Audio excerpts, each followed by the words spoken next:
yàlla dafal def la nawam wàccee ci yow Qur'aanam ne la balligh te nga am ngëm muñ ay lor danga am ngëm waa Makka naan day jabaroo biir ya di raw ñuy naftaan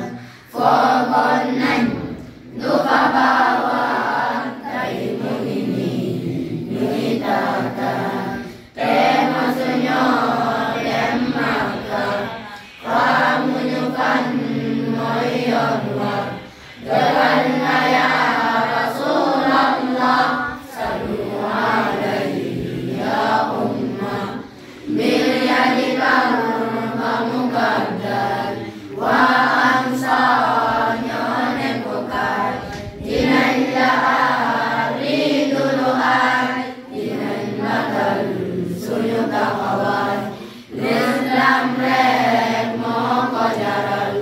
bàyyi dëkkam bàyyi alal nañ koy roy bañ di ragal ay tarkal bum ñu yëngal ñaar fukki ak ñett muy woote ñu koy nattu musul daw mbaa muy deltu pour l'islam woote ñuy gantu. macha allah kon Modou sa gars yi ñoo la tàggatoo loolu d'accord salaamaaleykum.